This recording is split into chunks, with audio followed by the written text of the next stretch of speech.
Tardes. Hoy día el Departamento de Enfermedades Externas, Córnea y Cirugía Refractiva, que lleva el nombre del doctor Carlos Severio Zafirio, va a tener la oportunidad de dar una charla de la queratitis herpética.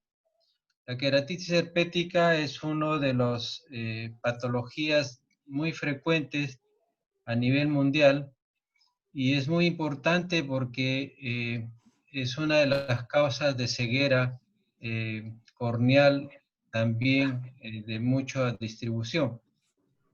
Es muy importante que pongamos mucho énfasis, mucha orejita en lo que es la fisiopatología, en qué casos o en qué presentaciones tenemos virus vivo, en qué casos tenemos procesos inmunes de fondo, ya que eso es la base para el tratamiento. Entonces la charla va a estar en dos etapas. Una, la primera, la introducción y la fisiopatología, que va a dar el doctor Giancarlo Lacio Alvarado, residente del instituto, y el doctor Víctor Espinosa Araníbal, la segunda parte, que es médico de planta del departamento. Como alegría también para mí, tuve la suerte de comunicarme con el doctor, nuestro maestro, el doctor Siberio, en este día del maestro universitario y que es nuestro maestro, y vamos a tener la oportunidad de escucharlo después de la ponencia del doctor Espinosa para que nos dé algunos alcances de su experiencia también. ¿Ok? Entonces, arrancamos con el doctor Giancarlo Lacio. Ya, doctor, muchas gracias. Sí se me escucha, ¿no? Sí, Ya. Bueno, entonces vamos a empezar con la charla. El tema es queratitis herpética. Y bueno, vamos a hablar de de algunas generalidades de los herpes virus. Tenemos que los herpes virus son virus de ADN y tienen una estructura, la cual está conformada por un ADN bicatenario y este está envuelto de una nucleocápside y a su vez está recubierto de una envoltura como vemos acá en la imagen, que en esta envoltura van a haber glucoproteínas víricas, ¿no? Que van a ser importantes para la adhesión, la fusión y la ilusión del control inmunitario de la célula a la que van a infectar. Ahora, entre la nucleocápside y la envoltura también encontramos un tegumento proteico que tiene proteínas importantes para la replicación viral. Entonces, dentro de los herpes virus encontramos que hay 8 tipos de virus, los cuales están subdivididos en 3 subfamilias, la familia alfa, beta y gamma. De estos, los virus que se han identificado que producen afectación a nivel corneal son los que están señalados aquí, el de la familia alfa y la familia gamma. Dentro del alfa tenemos los herpes simples tipo 1, el herpes simple tipo 2 y el virus de la varicela zoster. Y de la subfamilia gamma, el virus Epstein-Barr y el virus relacionado al sarcoma de Kaposi. Y acá también para señalar que cada tipo de virus va a tener una célula diana específica y también van a tener una zona de latencia específica que va a ser determinada por cada virus. En el caso de los herpes simples tipo 1 y el virus varicela zoster, la zona de latencia vemos que es la neurona. Entonces, respecto a la replicación del virus herpes simple, tenemos acá el virus que tiene en su envoltura y en su envoltura hay glicoproteínas, que son varias, ¿no? Estas le van a permitir adherirse a la célula a la que van a infectar y de esa forma se va a fusionar y van a liberar la nucleocápside a nivel citoplasmático. Luego esta se adhiere a la membrana nuclear y libera el ADN vírico dentro del núcleo de la célula. Una vez dentro ya se comienza lo que es la síntesis de proteínas y en el caso de los herpes virus se han identificado 3 tipos de proteínas, ¿no? Proteínas precoces inmediatas, precoces y proteínas tardías. Y el ensamblaje de los virus empieza en el núcleo y este se va a continuar en el citoplasma a través del retículo endoplasmático y el aparato de Golgi. Finalmente ya se obtienen los viriones maduros y estos se liberan mediante exocitosis o mediante lisis de las células. Bueno, entonces con respecto a la queratitis por herpes virus, vamos a ver que es la causa infecciosa más frecuente de ceguera corneal en el mundo y el hombre es el hospedero natural del virus herpes simple. Entonces, como vamos a ver más adelante, hay diversas formas de presentación de acuerdo a la afectación de la córnea. Entonces va a haber una queratitis epitelial, queratitis estromal, si hay compromiso en el endotelio, una endotelitis, y bueno, también se habla de una queratopatía neurotrófica. Entonces va a ser importante poder identificar cada uno de estos tipos para poder realizar un diagnóstico adecuado y también un tratamiento adecuado y oportuno. Entonces, dentro de la patogenia mencionamos que hay dos subtipos de herpes virus simple. El tipo 1 generalmente va a producir infecciones a nivel orofacial, a nivel ocular, y el tipo 2 generalmente infecciones genitales. Tradicionalmente se define que las infecciones por herpes simples tipo 1 producen infecciones por encima de la cintura y las del tipo 2 por debajo de la cintura. Sin embargo, las infecciones pueden ser de cualquier alumno, pueden ser a cualquier nivel. Y bueno, acá tenemos en esta imagen tenemos una infección a nivel del labio. Entonces el virus comienza a replicarse dentro de estas células epiteliales y estos virus tienen la característica que mediante un transporte axonal retrógrado se van a dirigir hacia el ganglio trigémino. Eso es en caso de infecciones de la cara. Entonces, y este ganglio trigémino es el lugar de latencia. En el caso de infecciones a nivel genital, bueno, se van a dirigir hacia el ganglio del sacro. Entonces, acá también tenemos la infección de la célula epitelial y vemos cómo estas infectan a neuronas sensoriales y se dirigen hacia el ganglio trigémino, donde el virus ahí permanece inactivo, ¿no? En un periodo de latencia. Entonces, como vamos a ver más adelante, frente a determinados factores, estos virus se van a reactivar y mediante un transporte anterógrado se van a dirigir hacia ya la célula epitelial, ¿no? Y van a producir la recurrencia de la enfermedad. Entonces, con respecto a la latencia, ya está bastante estudiado de que en el caso de infecciones de la cara, el lugar de latencia es a nivel del ganglio trigémino. Sin embargo, hay diversos estudios, como lo que se muestran en esta tabla, y bueno, incluso hay estudios más actuales de biología molecular y virología que respaldan la teoría de una probable latencia a nivel corneal. En este último estudio, por ejemplo, se analizaron 6 córneas después de una queratoplastía penetrante, de las cuales 3 de ellos tenían antecedente de queratitis herpética, y a las 6 córneas se les realizó un PCR y se obtuvo positivo en las córneas que tenían el antecedente. Entonces, eso demuestra de que en la córnea probablemente también el virus se mantenga inactivo. Entonces, todavía se está investigando, o sea, el tema todavía está en controversia y en realidad más adelante va a ser sobre todo para el tratamiento futuro, ¿no? Se está evaluando todavía lo que es el periodo de latencia a nivel corneal. Y bueno, esta imagen, este cuadro lo puse porque inicialmente vamos a ver que el virus va a iniciar su replicación en las células epiteliales y eso sucede en los primeros días. Entonces el cuerpo va a responder mediante una respuesta inmune y generalmente lo hace a través de los neutrófilos, las células presentadoras de antígenos y principalmente las células CD4 para tratar de frenar esa replicación. Pero se ha visto que el virus inicialmente en los primeros 7 días, incluso hasta los 14, hay una actividad del virus. Entonces ahí vamos a ver que la queratitis epitelial se produce, ¿no? Las manifestaciones que va a dar es básicamente porque el virus se encuentra activo y está infectante, ¿no? Igual es en la queratitis estromal no necrotizante. Sin embargo, ya después de esta fecha, básicamente la respuesta es inmune. Entonces ahí vamos a encontrar cuadros como la queratitis estromal inmune, la endotelitis, la queratitis disciforme. Y en estos casos, básicamente, las manifestaciones es por la respuesta inmunitaria. Aunque hay algunos estudios, ¿no?, que han demostrado que se ha identificado PCR, ¿no? Pero básicamente es respuesta inmune. Entonces, con respecto a algunos datos epidemiológicos, tenemos que el 90% de los adultos son seropositivos. Y esto, generalmente la infección se da a nivel de la infancia o de la adolescencia.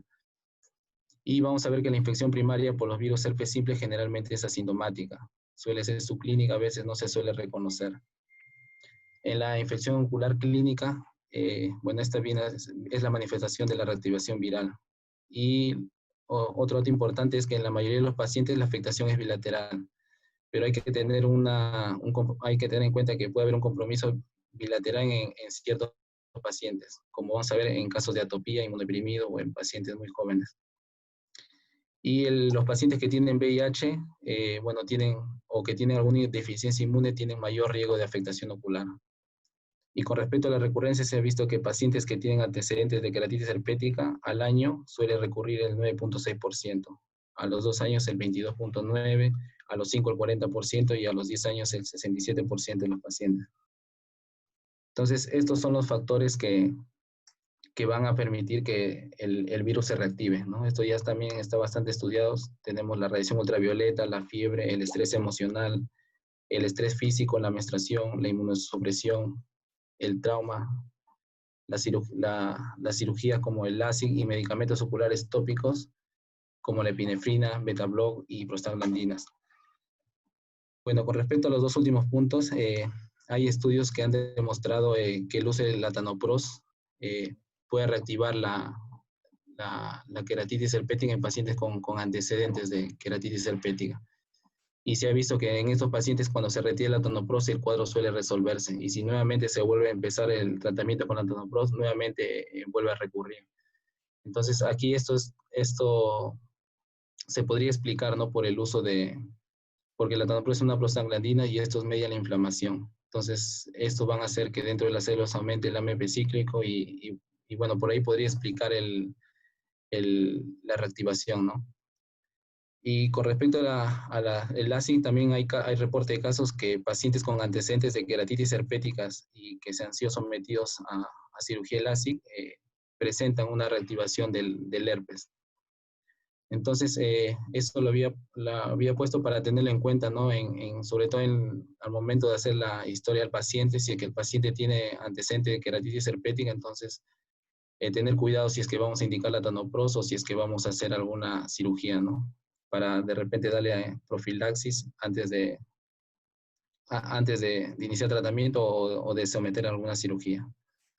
Entonces, las manifestaciones clínicas, la primera infección, como ya mencionamos, generalmente subclínico da síntomas inespecíficos, pero a nivel ocular vamos a ver que da afectación como una blefaroconjuntivitis unilateral o una queratitis epitelial. Esto es lo más frecuente en una infección primaria. Y en una infección recurrente también suele presentarse como una blefaroconjuntivitis, una enfermedad epitelial recurrente, pero ya puede dar otros cuadros que son un poco más graves, como una queratitis estromal, una queratitis disciforme o una iridociclitis. Entonces acá tenemos un paciente con una blefaroconjuntivitis por virus herpes simple. Estos se caracterizan porque hay lesiones, los herpes virus se van a caracterizar porque producen lesiones vesiculosas, ¿no? Entonces acá tenemos lesiones vesiculosas a nivel de la piel y del párpado superior. Y el paciente va a venir con ojo rojo. Y también es característico que haya adenopatías a nivel preauricular. Y bueno, si es que hay afectación a nivel ya de la córnea, entonces el paciente va a referir sensación de cuerpo extraño, fotofobia, visión borrosa, hiperemia. Y en la evaluación podemos encontrar una disminución de la sensibilidad corneal. Entonces, cuando nosotros vamos a examinar al paciente, vamos a encontrar diversos tipos de lesiones y en base a eso hay una clasificación de queratitis por virus herpes simple. Entonces, se habla de una queratitis epitelial, una queratitis estromal y si hay compromiso en el endotelio, una endotelitis. Y bueno, y la queratopenia endotrófica más que todo es como una complicación, ¿no? Que también forma parte. Entonces, vamos a ver cada una de ellas. En el caso de la queratitis epitelial, vamos a ver que los virus inicialmente van a infectar las células epiteliales y estas van a comenzar a reproducirse dentro de las células. Entonces, al reproducirse van a hinchar estas células y uno va a ver unas lesiones vesiculosas en el epitelio corneal, como podemos acá ver que señalan las imágenes. Entonces, eso es lo que se conoce como una queratopatía epitelial puntata. Luego, estas lesiones vesiculosas se pueden comenzar a unir y van a comenzar a formar lesiones lineales, que inicialmente si uno tiñe con fluoresceína va a dar una tensión negativa, pero si tiñe con rosa de bengala, como en este caso, van a teñir esas lesiones. La infección continúa infectando, incluso puede llegar hasta el estrato basal y ahí es cuando va a dar la úlcera dendrítica, que bueno, la característica es que tiene un patrón lineal y que tiene ramificaciones y terminaciones bulbosas en esas ramificaciones.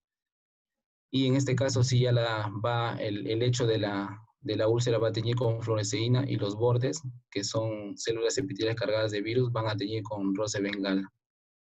Entonces, esto es lo característico en una úlcera dendrítica. Estas imágenes son del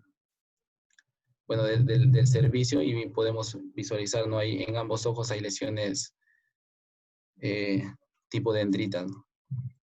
Ahora, si la úlcera dendrítica empeora, entonces este va a comenzar a agrandarse, entonces va a perder ese patrón lineal y va a generar lesiones mucho más grandes, ¿no? Como tipo ameboides o en mapas, de ahí su nombre de úlcera geográfica. Y bueno, también si es que también se habla de una queratitis marginal, si es que estas lesiones aparecen a nivel del limbo, también se conoce como limbitis. En este caso, las lesiones son menos dendríticas y como están cerca de los vasos esclerales, puede haber un infiltrado de polimorfos nucleares o neovascularización estromal, ¿no? Acá como por ejemplo vemos un infiltrado un infiltrado, ¿no? Entonces, como habíamos mencionado, generalmente la afectación es de un solo ojo, pero puede haber casos en los que suelen estar afectados los dos ojos. Y esos casos, acá se presenta un caso de un paciente joven con antecedentes de dermatitis atópica, paciente de 26 años y que viene con fotofobia, sensación de cuerpo extraño, a predominio de ojo derecho. Y estas son las imágenes que se pueden ver al examen físico y este es cuando se tiñe con fluoresceína. Entonces vemos las lesiones características, ¿no? De tipo dendrita. Entonces se hace el diagnóstico de una queratitis herpética bilateral. Esto es raro, pero la incidencia suele ser del 1 al 10%, pero hay que tenerlo en cuenta sobre todo en pacientes con atopía, pacientes con sarampión, alguna inmunodeficiencia o pacientes jóvenes. Ya con respecto a la queratitis estromal, ahí vamos a ver que tenemos dos tipos se dividen en dos tipos. Una queratitis estromal inmune, que básicamente es producto de la reacción inflamatoria de la persona, y la queratitis estromal necrotizante, que es por la infección vírica activa. Entonces, la queratitis estromal como infección primaria se presenta en el 2%. Generalmente esto es más frecuente en la enfermedad ocular recurrente, ¿no? Que llega a ser un 20 al 60%. Y el pronóstico es peor con respecto a la queratitis epitelial. Entonces, en el caso de la queratitis estromal inmune, vamos a ver que la lesión está a nivel del estroma, ¿no? Acá, por ejemplo, podemos ver un haze estromal y generalmente este tipo de queratitis no suele estar asociado a lesiones epiteliales. Entonces, el compromiso estromal puede ser difuso, como en este caso, o también puede estar localizado. Y si es que está localizado, puede adoptar diversas formas. En este caso, hay una lesión circular, ¿no? A nivel del estroma corneal. Y bueno, si la infección es de larga data, puede producirse una neovascularización estromal, como podemos ver en esta imagen. Entonces, con respecto ya a la queratitis necrotizante, esto se produce porque el virus está activo, entonces va a generar incluso infiltrados, incluso que pueden llegar a ser verdaderos abscesos, que pueden ser únicos, múltiples, y esto va a producir en algunos casos adelgazamiento del estroma, incluso puede llegar a la perforación corneal. Y bueno, con respecto a la endotelitis, nosotros esto se da porque sabemos que las células endoteliales se encargan de mantener la transparencia de la córnea, ¿no? Mediante la deshidratación del estroma. Y eso es debido a la bomba de ATPase que hay a nivel de estas células. Entonces, al producirse la respuesta inmune a este virus, entonces se va a generar una disfunción de este endotelio, entonces eso va a generar de que el estroma se edematice. Entonces acá en la primera imagen podemos ver un edema epitelial y estromal. Incluso podemos ver pliegues en Descemer. Y también suele asociarse, ¿no? Con precipitados queráticos que son subyacentes al edema. Incluso se puede presentar, acá vemos el anillo inmunitario, el anillo de Wessely, que lo que representa son inmunocomplejos del antígeno con los anticuerpos que genera el cuerpo. Entonces, en la endotelitis hay 3 patrones y de estos 3 el más frecuente es la disiforme. Y bueno, acá tenemos una queratitis disiforme que tenemos un compromiso, un edema a nivel del estroma, que es central. Y bueno, el característico también es que la córnea suele verse como vidrio esmerilado en ese tipo de queratitis. Y bueno, con respecto a la queratopatía neurotrófica, habíamos visto en clases anteriores la importancia de la inervación a nivel de la córnea.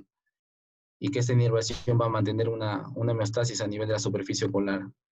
Entonces, cuando ha habido afectación en la queratopatía neurotrófica, va a haber una afectación del plexo subasal del epitelio corneal. Entonces, esa afectación inicialmente va a producir unas lesiones punteadas que luego van a progresar a un defecto epitelial persistente. Y bueno, va a generar estas lesiones que son características de la queratopatía neurotrófica, que son lesiones en sacabocado con bordes sobreelevados. Y vemos que debajo de esta lesión vemos que el estroma suele estar de color opaco, gris, ¿no? Acá podemos ver también otra lesión que son características. Generalmente en este caso el paciente no hay historia de algún trauma o de alguna infección o que el paciente presente ojo seco que expliquen este tipo de lesiones, ¿no? Si no es producto de que había daño a nivel de la inervación corneal. Y bueno, con respecto al diagnóstico, el diagnóstico es netamente clínico, se realiza en base a la historia clínica y a la evaluación que uno realiza en la lámpara hendidura. Y bueno, en casos atípicos, lo que se suele solicitar es el cultivo viral y el PCR. Y bueno, las pruebas serológicas no son útiles debido a la alta prevalencia de seropositivos en la población. Entonces, el tratamiento lo vamos a ver en la segunda parte, pero en líneas generales lo que se usa son antivirales tópicos, corticoides tópicos y en algunos casos se puede complementar con antivirales vía oral. Y bueno, en el caso de la queratitis neurotrófica el tratamiento es diferente, ¿no? Inicialmente es lágrimas y ya en casos moderados se suele utilizar inhibidor de colagenasa, suero autólogo. Y bueno, en caso de sobreinfección puede utilizarse antibióticos, ¿no? Entonces, lo que vamos a revisar ahorita brevemente son los resultados, ¿no?, de los estudios HEADS, que fueron estudios que se han realizado hace varios años. Y bueno, son una serie de estudios clínicos controlados, randomizados, doble ciego y con grupo placebo, que todavía se siguen utilizando como guía, ¿no?, para el tratamiento de la enfermedad herpética ocular. Entonces, en realidad en total fueron 5 los estudios y vamos a dar las conclusiones a las que se llegaron en esos estudios. Entonces, en los estudios GES-1 tenemos que se plantearon 3 objetivos. El primero de ellos fue evaluar la eficacia de los corticoides tópicos más la trifluoridina tópica en el tratamiento de queratitis estromal por herpes simple. Y se vio que, bueno, esta combinación encontró que había una resolución más rápida de queratitis estromal y menos fracaso del tratamiento. Con respecto al segundo objetivo, fue evaluar si la eficacia de la ciclovir oral en el tratamiento de la queratitis estromal en pacientes que recibían corticoides tópicos y trifluoridina. Entonces, ahí lo que se encontró fue que no hubo un efecto beneficioso estadísticamente o clínicamente significativo de agregar a ciclovir oral, ¿no?, a los corticoides y a la trifluoridina que ya recibía el paciente. Y el tercer objetivo fue evaluar si la eficacia de la ciclovir oral en el tratamiento de la idiosinclitis por el virus herpes simple, junto con el tratamiento de corticoides tópicos y trifluoridina. Entonces, en estos casos, se encontró que los fracasos del tratamiento ocurrieron a una tasa más alta en el grupo placebo. O sea, quiere decir que en el grupo que sí recibió aciclovir sí hubo cierto beneficio. Sin embargo, como el estudio fue demasiado pequeño, entonces no se llegaron a conclusiones significativas. No, bueno, eso fue la conclusión a la que se encontró. Y con respecto al GETS-2, ahí también se plantearon 3 objetivos.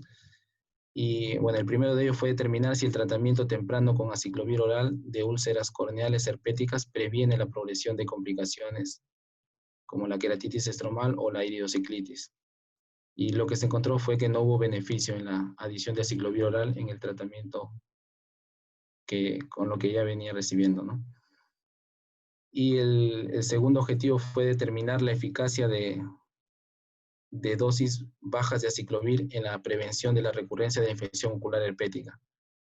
Y ahí sí se encontró beneficios. Cuando se daba aciclovir oral, se vio que se redujo en un 41% la recurrencia de cualquier forma de herpes ocular. Y reducía en un 50% la recurrencia de queratitis estromal. Y en el caso de la incidencia, también reducía la incidencia de queratitis epitelial de un 11 a un 9%, y en el caso de la queratitis estromal de un 13 a un 8%. Y en los pacientes que, en el 4% de los pacientes del grupo aciclovir y el 13% del grupo placebo tuvieron más recurrencia. Y bueno, finalmente el último objetivo del HEDS-2 fue determinar el papel de factores externos, ¿no? De ver si la radiación ultravioleta, el trauma, el estrés eran factores, ¿no?, de recurrencia. Y lo que encontró ese estudio fue que no hubo asociación entre estas variables y la recurrencia. Bueno, eso fue con respecto a los estudios HEDS, ¿no? En la segunda parte de la charla vamos a ahondar un poco más sobre el tratamiento. Y bueno, y por último vamos a ver lo que es el herpes zóster oftálmico. El herpes zóster oftálmico es la reactivación del virus varicela zóster y de la rama oftálmica del ganglio trigémino. Entonces, el cuadro clínico generalmente hay una fase prodrómica en los primeros días que suele presentarse con fiebre, malestar general, y hay un aumento de la sensibilidad en el dermatoma afectado. Ese aumento de sensibilidad generalmente puede ir un dolor como hormigueo, parestesias, o incluso puede ser un dolor lancinante e incapacitante. Y bueno, luego de esta fase prodrómica ya viene la fase de las lesiones, y esto es característico, ¿no? Aparece inicialmente un exantema maculopapular, luego suelen aparecer vesículas que evolucionan a pústulas y estas a costras. Y todo está circunscrito al dermatoma que afecta, que en el caso del zóster es la rama oftálmica del trigémino. Y bueno, con respecto a la afectación a nivel del ojo, vamos a ver que hay afectación a nivel del párpado, puede haber un entropio cicatricial, puede haber cicatrización a nivel o obstrucción a nivel de los puntos lagrimales, también puede haber afectación a nivel de la esclera, y a nivel de la córnea lo que vamos a encontrar es también una queratitis epitelial puntiforme, puede haber una queratitis estromal, y ahí es característico los infiltrados tipo numulares.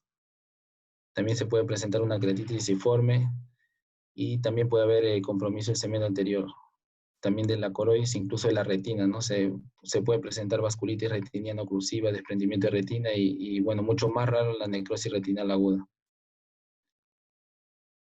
Y acá tenemos un paciente con las lesiones características, ¿no? Y acá, por ejemplo, tenemos lesiones a nivel de la punta de la nariz y de los costados, ¿no? Que es el signo de Hutchinson, que suele estar presente, ¿no?, en los pacientes con herpes zóster oftálmico. Y estas son lesiones tipo dendritas, pero en un paciente que sería por virus de la varicela zóster.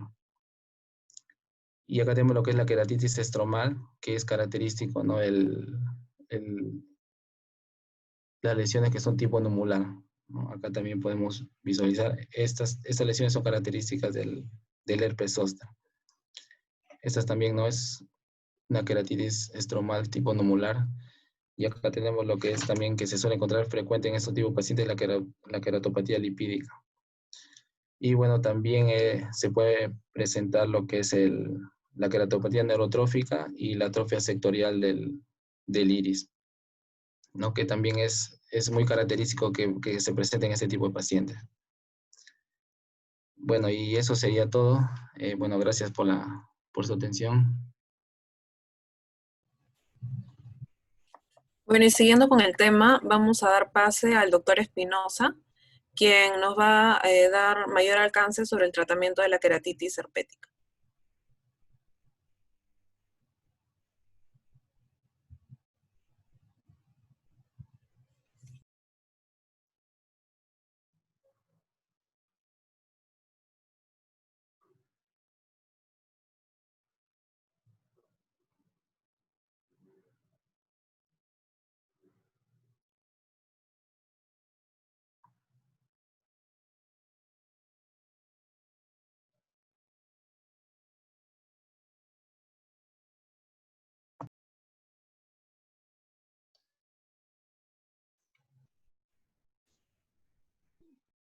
Víctor, Ajá.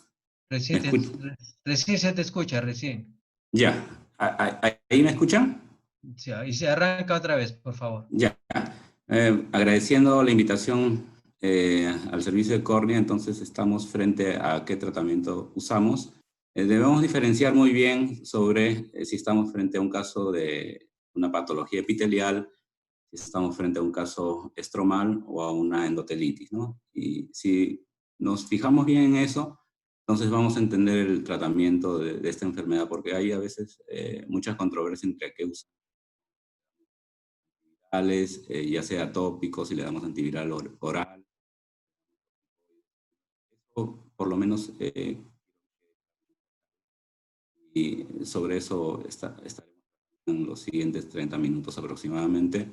Esta foto, si nos viene así un paciente, probablemente es de una edad niño, es una infección primaria, ¿no? Vemos vesículas a nivel del párpado, tanto puede ser a nivel superior o inferior, y se presentan vesículas características del herpes que se da en la parte dermatológica, ¿no? Probablemente este paciente tenga también un compromiso de la conjuntiva, hiperemia. A veces muchos lo pueden confundir con una conjuntivitis viral. Si vemos las imágenes de vesículas a nivel de piel, es casi una lesión patognomónica de herpes, ¿no? Entonces le damos tratamiento. ¿Y qué elegimos? Podría ser la vía tópica, pero en niños a veces es bien fastidioso usar aciclovir porque es bastante irritante. Entonces, en niños de preferencia dar la medicación oral, ¿no? En niños se usa una dosis de 20 miligramos por kilo peso al día. Si es menor de 12 años, no pasar de 800 miligramos al día, ¿no? Entonces, 20 miligramos kilo peso. Si el paciente pesa 30 kilos, le damos 600 miligramos dividido en dosis de 3 a 4 veces al día, vía oral. Las lesiones estas van a durar máximo una semana. Si es necesario, se puede acompañar ya sea de un ungüento, pero por fuera, en las lesiones vesiculares, ¿no? Porque dentro del ojo sí es bastante fastidioso, ¿no? En los niños. Y recuerden siempre que en los niños a veces las infecciones son mucho más severas, sobre todo cuando hay compromiso del epitelio corneal o del estroma. Son los niños que tienen una recurrencia alta a la enfermedad, ¿no? Cada cierto tiempo están viniendo, son pacientes que se pierden, son de provincia, y cuando regresan, pues ingresan con un leucomía importante, y son muchos candidatos a queratoplastia penetrante, ¿no? Por eso que en niños es bien severa la enfermedad, ya sea de tipo epitelial o estromal, ¿no? No así la infección primaria, como es una blefaroconjuntivitis, que es mucho más benigna, y la recurrencia es mucho menor, ¿no? En este otro caso de una queratitis epitelial, como vemos, si viene un paciente con esas imágenes, probablemente va a ser al principio unas vesículas claras, elevadas, que ni siquiera coalescen todavía, y si lo teñimos, va a ser una tinción negativa con fluoresceína. ¿Por qué? Porque el epitelio que se encuentra, el virus que se encuentra a nivel del epitelio, todavía no ha roto el epitelio. Por eso es que ven esas vesículas como forma de, pues en unos globos, ¿no? El virus está replicándose dentro del epitelio, pero todavía no lo ha destruido. Por eso es que ven esas imágenes sobresalientes. Y no tiñe porque todavía el epitelio está enfermo, pero todavía no ha roto la membrana basal epitelial, ¿no? Estas vesículas pueden migrar rápidamente a una úlcera dendrítica, que es lo que comúnmente vemos cuando teñimos con el ¿no? Que viene del griego dendron, que significa muy bien, en los bulbos terminales, que son la parte de las ramas de esta dendrita, se encuentran los virus. El patrón que tiñe de amarillo, que es la fluoresceína, es donde ya no hay células epiteliales, ¿no? Donde ya muertas. Y en algunos centros, ya sea de docencia y en algunos países que cuentan con rosa de Bengala, si agregamos rosa de Bengala, va a teñir justamente las células que están desvitalizándose, o sea, las células que están infectadas de virus, que va a ser alrededor, ¿no? Y eso nos sirve tanto para ver quizás el compromiso que hay fuera de la lesión dendrítica, ¿no? ¿Cuál es la meta entonces para el tratamiento de una queratitis epitelial? Es eliminar el virus de forma más rápida. Para eso se ha usado durante tiempo, ¿no? Desde la época de los griegos, inclusive la debridación de la úlcera dendrítica con hisopo, ya sea puede ser con un hisopo, con un estilete, y consiste en debridar justamente los bulbos terminales, ¿no? Donde está replicándose el virus, donde hay el virus activo. Esto se podría acompañar de quizás un antiviral tópico, se dice que hay cierto grado de beneficio, pero si no contamos con antiviral tópico, la defibrilación también es un buen método. Sin embargo, actualmente, y en el Perú contamos ya con los siguientes antivirales tópicos, como son el ganciclovir y el aciclovir, ¿no? Los demás son usados en la parte, ya sea, por ejemplo, la trifluoridina se usa mucho en Estados Unidos, hasta hace poco solamente contaban con trifluoridina, recién, ahora último, está el ganciclovir. Y se ha visto que el ganciclovir es bastante noble en cuanto a tratar el epitelio, porque recuerden ustedes que el aciclovir es una buena droga de elección, es quizás el antiviral tópico que más se ha usado en todos estos años, ¿no? Y se usa mucho en países en desarrollo, como toda Latinoamérica, México, se usa también en Europa, y no así en Estados Unidos. En Estados Unidos a veces solamente se trata con vía oral, ¿no? El aciclovir vía oral, pero ellos también tienen trifluoridina tópica, ¿no? El ganciclovir ha llegado al Perú hace 1 o 2 años y es una arma de segunda elección, en caso no contemos con aciclovir. Inclusive ahorita en los estudios se dice que tiene la misma efectividad tanto el ganciclovir con el aciclovir, ¿no? El ganciclovir con aciclovir. La vidarrabina, que se usa en algunos países también, se guarda como segunda elección para cuando hay resistencia a los antivirales, porque sabemos que el ganciclovir, la trifluoridina y el aciclovir tienen casi el mismo componente de acción. Entonces, cuando esto se encuentra resistencia a los antivirales tópicos, se puede usar vidarrabina, ¿no? El tratamiento debe durar entre más o menos 7 a 10 días, que es el tiempo en que demora en cerrar la úlcera dendrítica. Es lo ideal. A veces, y nosotros damos el tratamiento antiviral una vez que cierra el epitelio, que ya no hay lesiones dendríticas, entonces se puede dejar tranquilamente de usar el aciclovir tópico, ¿no? Y seguidamente se puede usar lubricantes, porque sabemos que el aciclovir es muy tóxico, no solamente lesiona las células que están infectadas con virus, sino todo el epitelio córneal, ¿no? Por eso es que muchos pacientes no lo toleran, al ser un derivado de petrolato, ¿no? Irrita bastante, ¿no? El ganciclovir es mucho más noble en eso, ya que es un gel, ¿no? Antibióticos profilácticos, usarlo, como dijimos la vez pasada, también úlceras micóticas, solamente para prevenir la sobreinfección agregada, ¿no? Que puede estar a nivel de las blefaritis crónicas, los estafilococos, los estreptococos. Eso en caso de que tengamos úlceras geográficas grandes o compromisos de necrosis estromales, ¿no? Este es un cuadro comparativo de todos los tópicos, donde ustedes ven pues, que tanto el hazard ratio, el hazard ratio, que es más o menos el cociente de relación de riesgo, el cociente de riesgo, cuando ustedes vean valores de 1 en las tablas, no puedo usar el cursor, no sé por qué, pero más o menos donde ustedes vean valores de 1, por ejemplo, la trifluoridina y la vidarrabina 1.31 tienen bastante similitud, o sea, es decir que el efecto es el mismo tanto en ambos antivirales tópicos. El aciclovir y la vidarrabina también es lo mismo. Y cuando ustedes vean valores de 2, quiere decir que tienen mayor beneficio uno sobre otro, ¿no? Por ejemplo, la hidroxirudina tiene mayor efecto sobre que no usar nada, con un control inactivo. Y si ustedes ven abajo, por ejemplo, si usamos interferón más antiviral, y tiene un valor de 2, es mucho mejor que usar estas dos juntas que usar solamente antiviral tópico solo, ¿no? Igualmente, el debridamiento abajo, en la última parte, ustedes ven debridamiento más tratamiento antiviral tópico, es mucho más superior que usar solamente antiviral solo, ¿no? Entonces, son más que todos los cuadros estadísticos. Y acá comparan ¿qué pasa cuando solamente tenemos antiviral tipo oral? En el Perú contamos con valaciclovir ya, ¿no? El aciclovir, el problema es que se usa muchas veces día, ¿no? Normalmente la dosis promedio es de 400 miligramos por hora, o sea, 2000 miligramos al día. Y eso a veces hace un poco que no cumpla, ¿no? con la con la propuesta o el tratamiento médico.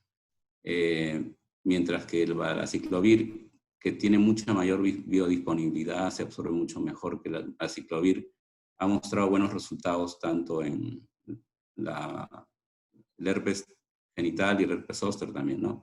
Y la ventaja es que solamente se toma una vez al día en casos de prevención y en caso de tratamiento 2 veces al día, ¿eh? O sea, si usamos, por ejemplo, como profiláctico el aciclovir 400 2 veces al día, en valaciclovir usamos 500 miligramos una vez al día, ¿no? Si usamos como tratamiento aciclovir 400 cada 4 horas, en valaciclovir tenemos que usar 500 cada 12, ¿no? Se duplica. Pero así es mucho más fácil usar valaciclovir que usar aciclovir. Sin embargo, la limitación es el costo elevado del valaciclovir, ¿no? Pero tenemos que ver eso en casos de resistencia. Es importante. Aciclovir entonces en ungüento es más o menos, es algo, esto ya hemos hablado de la dosis, el ganciclovir también más o menos es, ha habido estudios donde se usa tópico al 0.15% en gel. La resolución completa de las úlceras dendríticas puede ser de 1 a 3 semanas. Normalmente a los 5 o 7 días ya debe haber cierta mejoría en esto, ¿no? Cuando una úlcera dendrítica no ha ido con buena evolución, ha ido empeorando, puede formar una úlcera geográfica, ya sea por uso de esteroides, inmunosupresión, mayor duración de los síntomas, una cicatrización mucho más retardada. Fotos ahí vemos como una úlcera geográfica que al principio fue dendrítica, a veces quizás por un mal diagnóstico, un mal tratamiento, a veces tratamiento por la misma persona, por farmacias, ¿no? Etcétera, ¿no? Les dan corticoides, esto como que se enciende. Pero no siempre a veces se ha visto que el corticoide sea la causa, ¿no? Pueden haber muchas causas más de úlcera geográfica. En la siguiente foto de abajo ustedes ven una complicación mucho más severa, ¿no? En la parte de arriba se quiere semejar como un dendrón. En la parte de abajo ya ven una lesión más importante de abrasión epitelial. Probablemente este paciente ya ha tenido infecciones antes porque ven neovascularización a nivel del limbo, ven opacidades estromales difusas en el centro. Este paciente de hecho ha tenido recurrencias, ¿no? Y para que ustedes se den cuenta que una úlcera dendrítica puede evolucionar a una úlcera geográfica, y con los años y las recurrencias pueden llegar inclusive a queratitis estromales, ¿no? Y del tipo necrotizante, que son las peores, que felizmente no son las tan frecuentes, pero... entonces, en cuanto a... Cuando decimos que una infección por herpes no está respondiendo cuando lleva más de 14 días, ¿no? Que no cicatriza, continúan, debemos pensar en resistencia a antivirales, como les dije anteriormente. En estos casos la vidarrabina es una buena alternativa. Y en la foto de acá de abajo ustedes ven una úlcera, no, una lesión neurotrófica, ¿no? Por herpes, que es una forma también, ¿no? de infección, pero no es activa, ¿no? Sino que son probablemente recurrencias que han dejado un epitelio malo, un epitelio que no cicatriza, que no sana. Acá en esta foto ustedes ven que no hay hiperemia importante, ¿no? Solamente aparentemente es un ojo sano, pero ven la lesión a nivel del centro. Va a tener probablemente por depósito y conforme se va agravando se va a ir perdiendo epitelio, ¿no? Son úlceras neurotróficas o como le llamaban antiguamente la metaherpética. El tratamiento de estas son lubricar bastante el ojo, ya sea con gotas libres de preservantes, geles, ¿no? Lubricantes. Y en caso de que no llegue a cicatrizar por más de 2 semanas o 3, se puede empezar a usar ya lo que actualmente contamos con suero autólogo, plasma rico en plaquetas, lentes de contactos terapéuticos, ¿no? Para evitar la sobreinfección, ¿no? Dar corticoide en estos casos no se recomienda, corticoides tópicos. Tampoco quizás para prevenir la infección podría darse en las noches un gel de ganciclovir, ¿no? Para evitar la sobreinfección. En cuanto al tratamiento de la segunda parte de la queratitis estromal, que es importante, puesto que la principal uno hace trasplantes es la queratitis estromal, ¿no?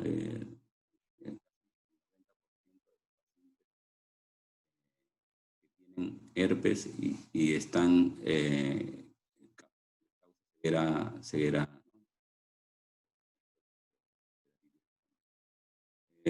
Acá hay dos tipos que debemos diferenciar muy bien. Una es la inmune y la segunda es la necrotizante, ¿no?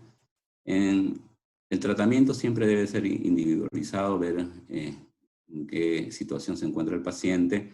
Hay que ver el grado de inflamación del paciente y el tratamiento mínimo debe ser por lo menos unas 10 semanas. No solamente el esteroide tópico, sino también del antiviral, ¿no? Ya sea sobre todo oral. En la primera foto de arriba ustedes ven una queratitis estromal inmune, donde si ustedes tiñen no va a haber lesión del epitelio, es más que todo una reacción inmune de antígeno-anticuerpo que produce todas esas lesiones blanquecinas a nivel de estromal. No hay defecto epitelial, por eso es que tranquilamente se puede usar corticoides, ya sea acetato de prednisolona cada 3 horas o cada 4, muy seguido y en caso ya pasar unas 6 semanas o la mitad, 5 semanas, se puede pasar a un corticoide de más baja potencia, como la fluorometolona o el loteprednol también, ¿no? Siempre acompañados de la toma de presión, ¿no? Cada cierto tiempo para evitar el glaucoma secundario, ¿no? Se ha visto que se puede asociar un antiviral tópico junto con la terapia esteroidea. Y eso se ha visto que puede disminuir la posibilidad de progresión a las variantes necrosantes, ¿no? Que son la segunda foto de abajo, ¿no? Si ustedes ven abajo ya es una sobreinfección a nivel del estroma.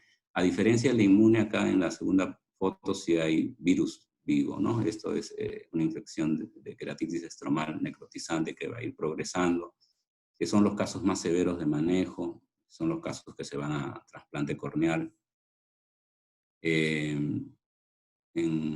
La ciclovir oral no ha demostrado mayor beneficio, pero sí se recomienda dar en queratitis necrotizantes, ¿no? Los pacientes tratados con esteroides y antivirales tópicos deben ser en estos casos. Ven un cuadro comparativo, imágenes comparativas de cómo se comporta una en la de arriba, ¿no? Que no tiñe, solamente es una reacción donde se dice es importante usar. En la segunda parte, la queratitis necrotizante, que se recomienda usar corticoides con precaución. Puede llevar a evitar que un derretimiento de la parte del estroma corneal.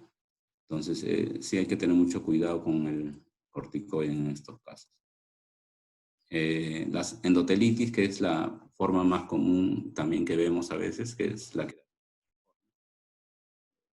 lineal es mucho más rara de ver y el pronóstico es muy malo.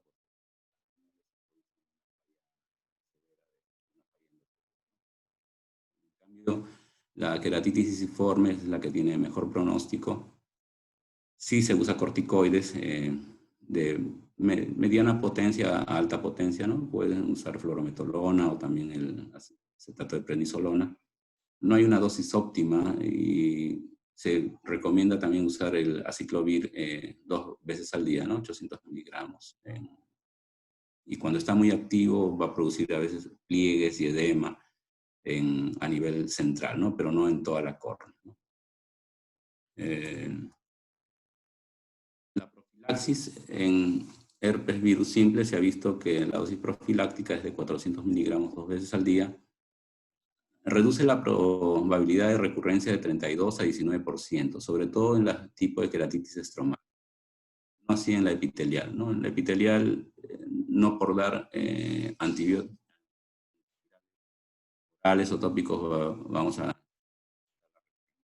En la estromal sí se ha que la recurrencia baja bastante. Sobre todo se justifica en pacientes que han tenido 2 o 3 episodios al año, ¿no? Esos pacientes que llegan a nuestro consultorio al año más de 3 o 4 veces con el mismo problema. Entonces debemos pensar en ellos y darle por lo menos entre 6 meses a un año antiviral bioral, ¿no? Y también, si se puede acompañar de tópico, una o dos veces al día. Se dice que por los estudios GES tiene mayor importancia clínica en queratitis estromal, ¿no? La dosis profiláctica es 2 veces al día, como hablamos, y si usamos valciclovir es 1 vez al día, 500 miligramos, que puede ser de mayor, que el paciente lo cumpla, ¿no?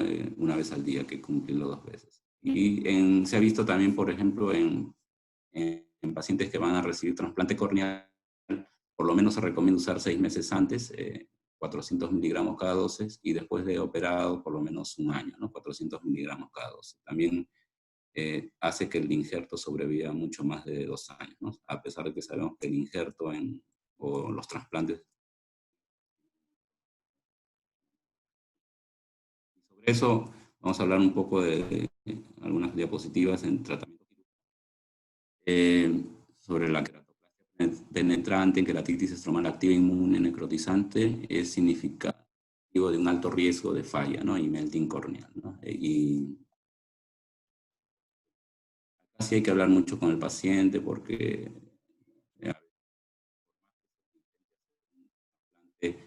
en estos casos de tipo tectónico, la falla del injerto es bastante alto, ¿no? Hay una alta incidencia de rechazos endoteliales, un 30-40%, alta incidencia de recurrencia de la infección, 13-19%, y un 20-30% falla a los 5 años, ¿no? Es poco probable que lleguen a los 10 años con transparencia del injerto.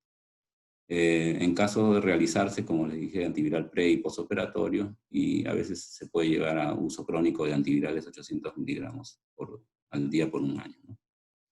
En estas fotos siguientes ustedes ven pues un compromiso importante. Córnea, ¿no? Si ustedes tienen, no hay epitelio, es una enfermedad activa, un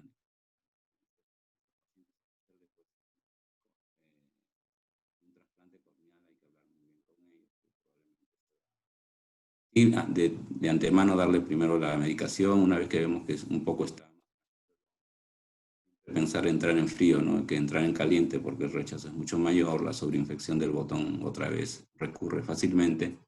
Entonces sí hay que explicar muy bien que el pronóstico de ellos no va a ser muy bueno. Acá un poco querías hablarles sobre las técnicas de DAL que actualmente están. O más bien seleccionados, ¿no? En ojos que están tranquilos, ¿no? Post-infectados. Simple, se dice que tiene ventajas sobre el penetrante, un menor número de visitas postoperatorias, la dependencia de esteroides tópicos es mucho menor y la recurrencia que se ha visto en herpes es mucho menos, ¿no? 5-20% en DALC y 30-40% en queratoplastia penetrante, ¿no? La agudeza visual mayor a 20-60 5 años, el 66% en los DALC y 50% en queratoplastia penetrante, ¿no? Si se puede elegir hacer esta técnica, sí sería ideal. El uso de membrana amniótica en casos donde hay defectos persistentes, queratopatía. A pesar del tratamiento médico que hemos iniciado, siguen con defecto epitelial persistente, todo eso. Entonces sí se puede intentar hacer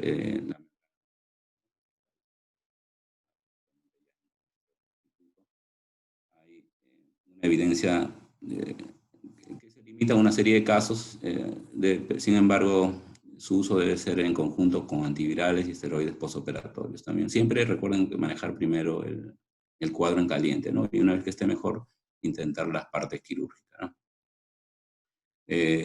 La función pues, de la membrana amniótica ya lo hemos hablado siempre y ampliamente, pues una regresión de la inflamación estromal, resolución del defecto epitelial, porque crea una membrana basal, no artificial, como un andamiaje para que las células epiteliales otra vez empiecen a migrar, ¿no? Lo que no sucede en una neurotrófica, que constantemente se están estropeando, se están perdiendo, ¿no? Y esta técnica no está asociada a complicaciones como sobreinfección, ¿no? Esa es una fotografía de algunos revistas, donde ven de arriba en la fotografía A,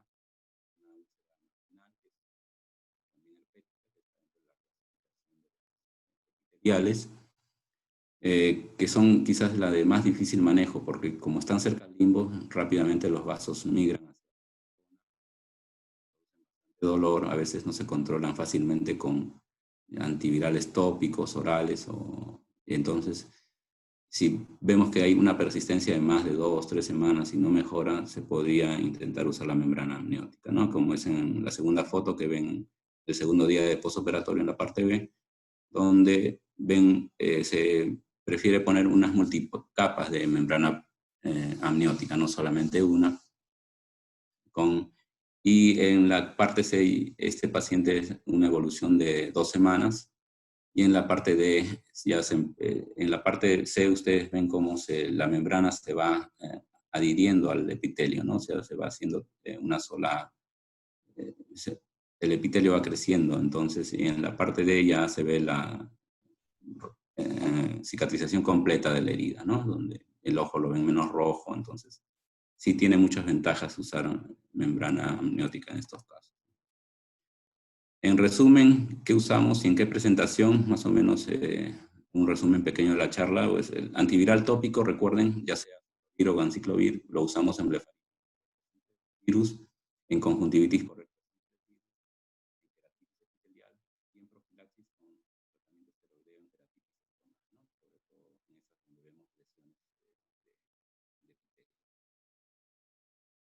epitelio. ¿Cuándo usamos esteroides tópicos? En queratitis marginal, neurotrófica con inflamación, inmune, en endotelitis, en trabeculitis y iritis también.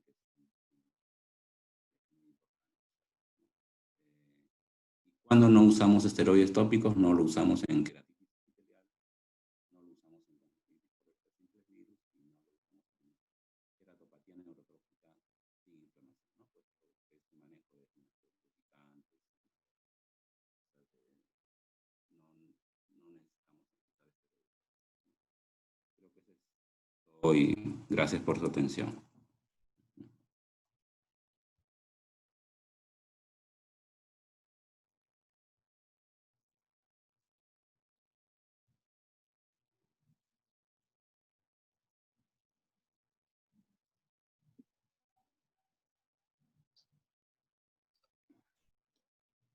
Gracias, Víctor. Ahí vamos a ver el doctor Mesías que siga conduciendo. Hola, gracias Víctor, gracias Giancarlo. Como verán es un cuadro muy importante. No sé si el doctor Carlos Siberio logró entrar, no sé si está en pantalla.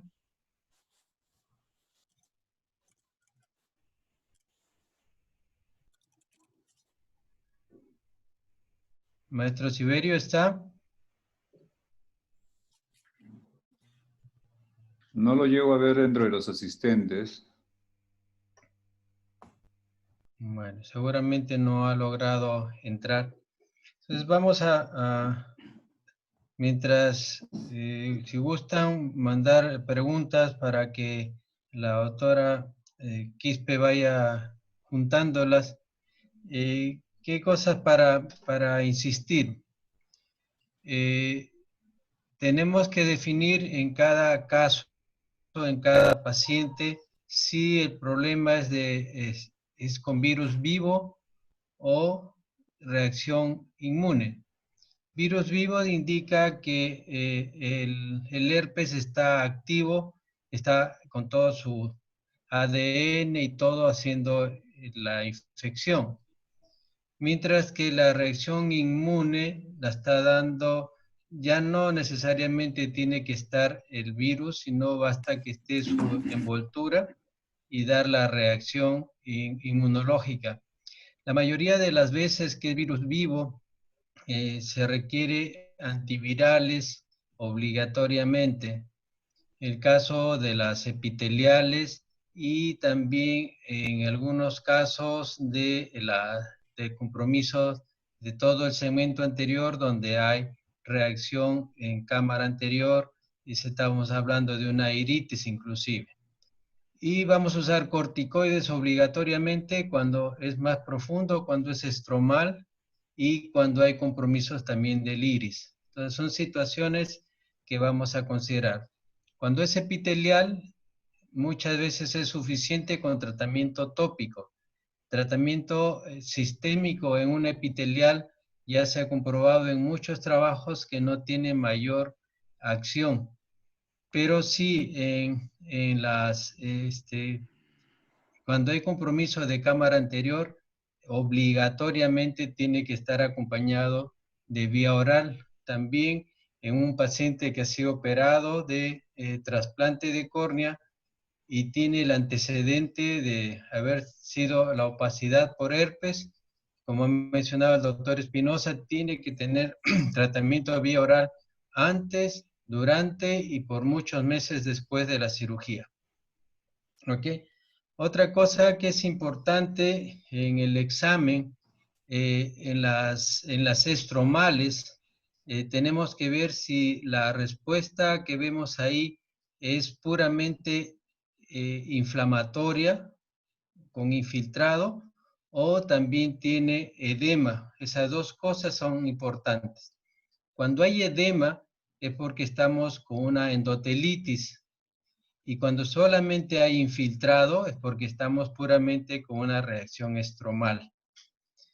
Una de las formas de evaluar la evolución a nuestro tratamiento en un paciente con queratitis es con la lámpara hendidura y ver el grosor de la córnea. Normalmente, cuando ya hemos tenido un poco de práctica de ver el grosor de la córnea, nos damos cuenta que la periferia es un poquitín más gruesa que el centro. Y en las estromales, que comprometen más el área central, se hincha, y a la hora que ponemos la lámpara, vamos a ver que es el centro al revés, más grueso que la periferia. Entonces, cuando vamos viendo que baja el grosor de esa lesión blanquecina, es porque estamos yendo bien, está dando resultado nuestro tratamiento. Si no baja, es problema. Otro también, si estamos ante un paciente de mucho tiempo con una queratitis herpética, que siempre se come la córnea, siempre la adelgaza la córnea, entonces tenemos que ver cómo está el comportamiento de esas lesiones blancas a nivel de esa zona adelgazada, porque también se va a ver más gruesa, pero tenemos que estar mucho más atentos a saber cómo se está volviendo a ese grosor que tiene la córnea. Como se ha mencionado, es bastante clínico. El diagnóstico es bastante clínico, o sea, tenemos que preguntar y repreguntar y repreguntar. La mayoría de los pacientes que llegan a nosotros con queratitis estromales ya son recurrentes, por lo tanto tenemos que preguntarles si esa manchita que tiene en el ojo ya la tenía antes o recién está apareciendo, y poco a poco logramos que el paciente hable. ¿Ok? Una de las cosas sí que siempre ando en controversia son si voy a dar tratamiento o no en una primoinfección. O sea, en los pacientes que tienen esas lesiones ampollosas en la piel de los párpados. Quizás el momento más difícil para cuidarnos del tratamiento en las primoinfecciones es a la hora que se abre la ampolla, a la hora que se rompe la ampolla, porque el lecho de esas ampollas está lleno de virus y es activamente contagiante esa etapa. Pero muchos también han descrito que esas lesiones son autolimitadas, entonces dar tratamiento a una lesión que se autolimita, viene la controversia si damos o no damos. Si algunos hablan que hay que darle para evitar que se repita. Bueno, la primera infección nos indica que ya el paciente se infectó y que el herpes se va a ir a guardar cuando quiere al ganglio, pero otra manera no. Lo que sí hace mucho tiempo, y siempre lo repito cada vez que conversamos de herpes, es que ya de hace mucho tiempo se habla que en los pacientes que tienen queratitis por herpes y sufren de dolores de cabeza, algunos autores han mencionado que esos dolores de cabeza son por procesos inflamatorios dentro del sistema nervioso por actividad del herpes. Y en esos casos han encontrado que dando antivirales bajan la frecuencia de sus cefaleas en los pacientes que tienen herpes.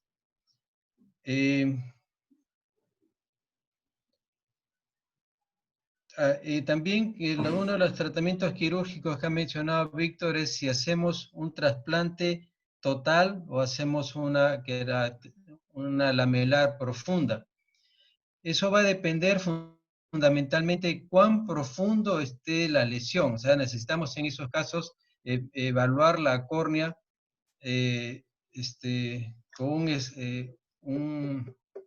escanear la córnea y ver cuán profunda está la lesión. Si la lesión nos deja un poco de lecho profundo, podemos tener la oportunidad de hacer una lamelar.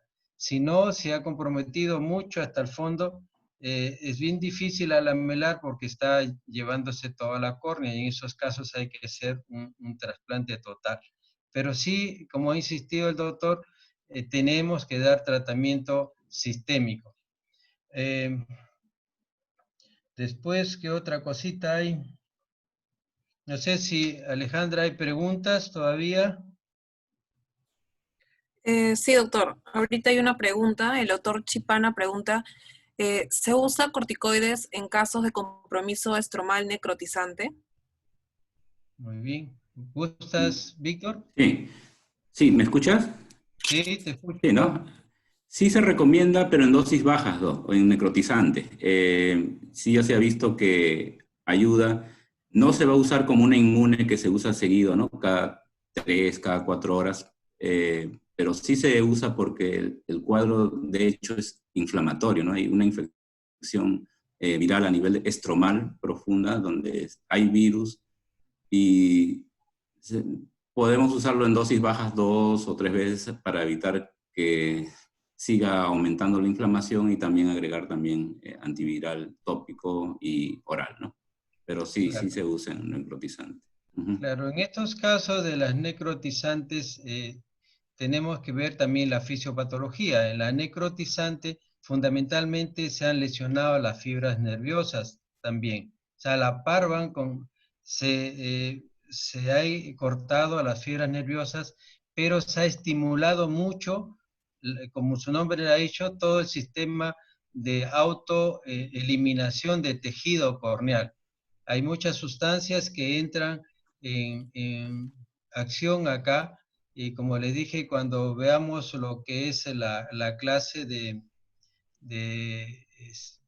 curación corneal, cicatrización corneal, van a ver la cantidad de sustancias y de procedimientos que se dan para salvarse o para autoagredirse la córnea, y ahí donde participa. Entonces lo que tenemos que hacer es dosis bajas de antiinflamatorios, dosis bajas, pero principalmente yo pongo ungüentos de antibióticos y los intercalo con geles para que se mantenga más tiempo la medicación que estoy indicando sobre la córnea, porque si no, si usamos gotas en estos casos, las gotas se pierden con mucha facilidad y no se mantienen. Y una defensa que tenemos también en córnea es usar la ciprofloxacina como antibiótico, ya que la ciprofloxacina se deposita en las úlceras y eso nos ayuda a hacerse una pequeña costra que nos sirve de defensa para la córnea, ¿no? Lo que sí está terminantemente prohibido es usar aminoglucósidos como antibióticos. No se debe usar tobramicina, no se debe usar gentamicina en estos casos, porque alteran más el proceso de cicatrización en la córnea. Doctor, hay ¿Alguna otra? sí, hay otra pregunta. Preguntan también si existen gotas de hidroxiuridine y si hubieran, ¿con qué nombre se encuentran disponibles en el mercado? Ya. La pregunta o la ha hecho un viejito como yo o todavía está amarrado a la literatura. La hidroxiuridina ya no se usa. Ya no se usa para estos casos porque comenzaba bien, pero empeoraba mucho los problemas. O sea que ya no la usamos. Ya hace mucho tiempo se ha dejado de usar la hidroxiuridina. Actualmente la que más manejamos es el aciclovir, ¿no?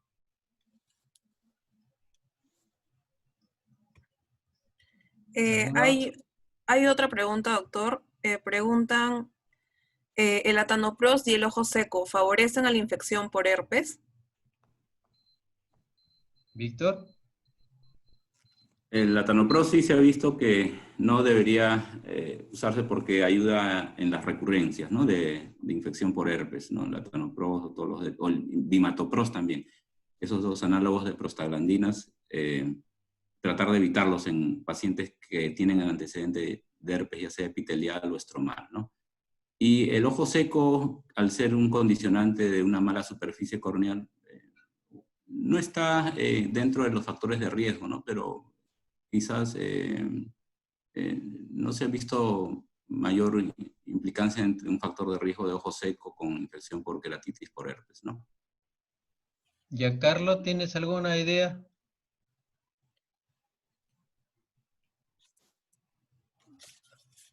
Andrei, Ale, ya. Giancarlo. Sí, doctor. Bueno, con respecto al latanoprost, sí hay varios reportes de casos que sí favorecen la recurrencia. Pero con respecto al ojo seco, no he encontrado no como que sea un factor de riesgo para favorecer la infección o la recurrencia por herpes. Ya. Doctor, Sí, Alejandra. o sea, sí hay relación entre el uso del latanoprost y el ojo seco, porque incluso como el latanoprost es un tipo de corticoide, puede causar inflamación, incluso toxicidad corneal, ¿no? Y puede también ocasionar ojo seco a largo plazo. Ya. O sea, si tenemos un paciente con diagnóstico de herpes, no es conveniente usar latanoprost. No es conveniente usar ningún antiinflamatorio ligados a la prostaglandina, ¿no? Ya por lo que se ha descrito. El ojo seco es otro problema, ¿ok? Es otro problema. ¿Por qué? Porque el ojo seco está de inicio antes que la queratitis herpética o la queratitis herpética por las lesiones neurotróficas lleva a ojo seco, ¿ok? Entonces hay que ver en qué estadio estamos. ¿Es antes o después? ¿Es su inicio o es su consecuencia? ¿Ok? Entonces, eso es. Lo que sí he encontrado un poco de relación que está ligado con la pregunta de ojo seco, es que en las blefaritis, como vamos a ver la próxima semana con Otto Minami, las blefaritis, por el hecho que llevan a un tipo de ojo seco, donde se altera la superficie, favorecen ahí sí las recurrencias por los procesos inflamatorios. Entonces, no directamente, sino indirectamente por los procesos inflamatorios que va a atacar a la córnea, ¿no? Esa es la idea. ¿Alguna otra? Doctor, hay más preguntas. Sí, dime. La doctora Pérez pregunta si usarían profilaxis con aciclovir en otro tipo de cirugía, como por ejemplo la cirugía de catarata. Muy bien. Víctor o Giancarlo. Sí, los estudios que se hicieron de HEDS más se hicieron para recurrencia en estromal, ¿no? Usarlo profilácticamente vía oral en catarata. Cualquier cirugía a veces intraocular puede desencadenar la reactivación del virus. Por ejemplo, cuando hacemos un trasplante, ya sea penetrante o un lamelar, lo damos 6 meses antes, ¿no? A una dosis de 2 veces al día, 400 cada 12, y después de operar un trasplante hasta un año, ¿no? Por la recurrencia de sobreinfección del botón, falla y todo eso. El estrés de una cirugía de catarata podría en algún modo, ¿no? Quizás reactivar el virus, pero no creo, no está descrito tampoco, ¿no? En profilaxis, ¿no? O al menos que haya visto en profilaxis de cirugía de catarata. Doctor Chipana.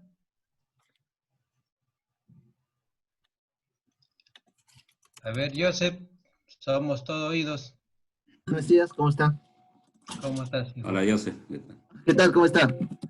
Sí, diga, doctor. Si hay profilaxis en cirugía de catarata, pensando en un paciente que ha tenido herpes, ¿no? Ya, bueno, lo que como profilaxis, no está descrita, pero sin embargo, lo que sí hay que tener en cuenta es que tiene que haber un tiempo de inactividad en lo que viene a ser para la cirugía.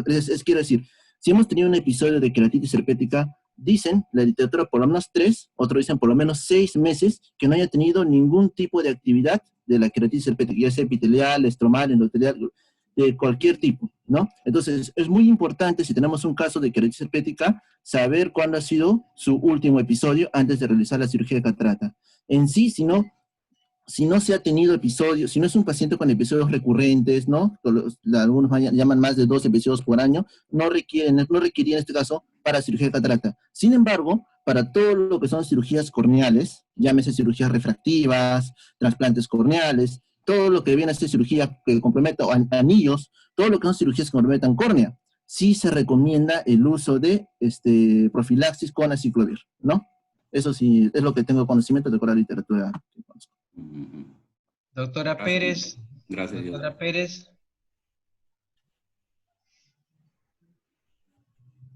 Hola. Hola, Sí, Carmencita. A hola, ver, buenas noches. Bueno, sí, tu opinión a tu pregunta. planteé esa pregunta porque justo leí la opinión de unos médicos, digamos, en una especie de simposio, y ellos decían que efectivamente no había un antecedente descrito como tal, pero que la mayoría de ellos sí de algún modo recomendaba la profilaxis, digamos, en aquellos pacientes con antecedente evidente y claro de haber tenido una infección herpética.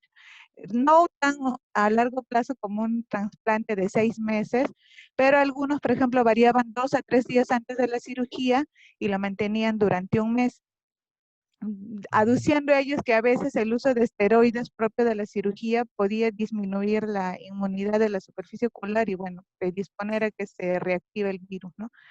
Y otros, pues igual, ¿no? El día de la cirugía iniciaban la profilaxis con el aciclovir. Es como que variable, pero pues a considerar, ¿no? El cirujano. Giancarlo, mencionaste que había unas lesiones iridianas cuando había infección herpética. ¿Recuerdas en tu charla que había un compromiso del iris con despigmentación del iris? Bueno, anda buscando de repente tu charla. Lo que Ya, pasa es, a ver, sí, Giancarlo. sí, el compromiso del iris, no le entiendo muy bien.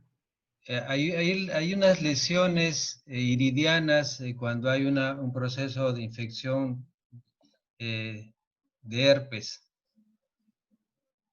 como una atrofia esencial, como una Ah, la despigmentación. atrofia sectorial del iris.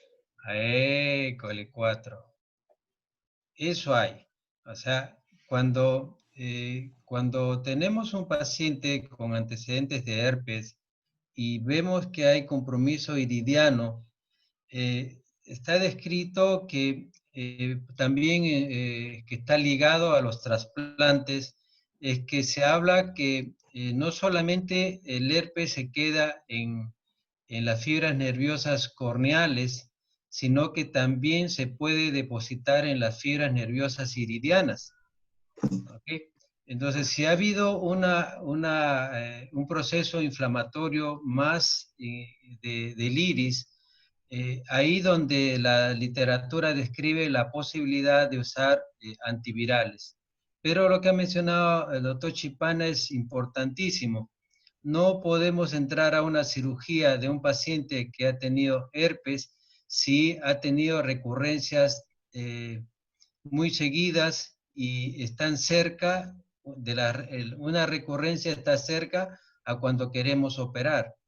Entonces es muy, muy peligroso porque, como le repito, puede estar también durmiendo en el iris y ahí sí se reactiva mucho el herpes, ¿no? Entonces hay que tener cuidado esos momentos, cómo está el comportamiento del iris, si ha tenido. Vanessa, ¿estás? Doctora Valderrama, doctora Serrate, ¿están por ahí? Acá hay una doctor que dice, la doctora Castillo, cómo maneja la queratitis numular, ¿no? Bueno, las queratitis numulares son un tipo de queratitis epitelial, ¿no? Sabemos que las epiteliales están las vesiculares, dendríticas, geográficas, hay unas inclusive descritas en archipiélago, o también, y las numulares asemejan mucho a un adenovirus, ¿no? Normalmente cuando hay esta presencia de lesiones numulares, es probablemente que hayan sido unas dendríticas que ya han pasado a una siguiente etapa o que no han sido bien curadas, ¿no? O a veces también pueden ser el principio de una infección sin hacer dendritas, ¿no? Se recomienda usar en estos casos corticoides porque luego de curar la epitelial deja unas huellas, ¿no? Y esas huellas pueden simular copos ahí a nivel del estroma. Entonces, de preferencia usar, una vez que ya está curado, ya está repitelizado la córnea, lubricantes y quizás un corticoide suave, ¿no? De superficie, loteprednol, unas 2-3 veces al día, o fluorometolona, ¿no? Y controlándolo hasta que desaparezcan, se puede usar entre 2-3 semanas y viendo también la evolución, ¿no? Cuando hablamos un poquito de... hay que estar atento que el doctor Mendiola quiere hablar. Mendiola ha levantado la Sí, mano, doctor. un ratitito, sí. Cuando hablamos de queratopatía superficial puntata, no significa únicamente lesiones que están tiñendo con fluoresceína. Tenemos lesiones también que son subepiteliales. Estos epiteliales vemos en un paciente que ha tenido adenovirus y que ha tenido las lesiones numulares. O sea que ponemos fluoresceína y esas lesiones no tiñen, pero tienden a abrirse hacia la superficie periódicamente, ¿no? Y cada vez que se abren hacia la superficie, dan sensación de cuerpo extraño y dan esas molestias ligados a que se rompió el epitelio. Entonces hay que estar atentos a eso y como menciona el doctor Espinosa, hay que usar antiinflamatorios suaves y de superficie para poder trabajar. Solamente recordar que el loteprednol se da un promedio de 3 veces al día, pero su acción verdadera recién la notamos pasado los 15 días de uso. No lo tenemos inmediatamente, o sea, tenemos que ir viendo cómo vamos a evaluar ese paciente para poder hacer las cosas. La fluorometolona quizás es más rápida y podemos tener una respuesta también más rápida, pero también a dosis bien bajas. Doctor Mendiola, buenas noches. Sí, Luchito, gracias. Y en principio felicitar al doctor Espinosa y a Carlos por su presentación, que ha sido bastante ilustrativa y completa, ¿no? Yo solo quería comentar un poquito, ¿no?, sobre la forma clínica de queratoiditis herpética, ¿no? Porque quizás es la forma clínica de más difícil manejo, ¿no? Y una buena proporción de los casos pues, son verdaderamente devastadores, ¿no? En la mejor de las veces podemos sacar pacientes con tratamiento médico, pero un buen porcentaje va a una solución quirúrgica, como ya mencionó el doctor Espinosa, ¿no?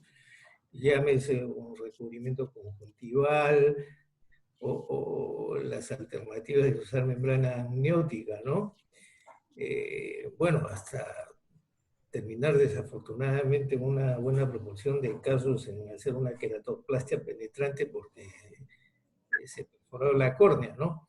El tema es, pues, que es una forma clínica en que, si bien es cierto, ¿no?, la córnea está comprometida significativamente, ¿no?, con riesgo de perforación, el otro gran problema mayor es la reacción inflamatoria, ¿no?, la iridociclitis que se produce en esos pacientes y que terminan pues siendo tan devastadores, ¿no?, como la lesión corneal, ¿no? Porque son pacientes que terminarán pues con sinequias en el ángulo, ¿no?, por la trabeculitis que se genera, ¿no? Entonces, tan importante,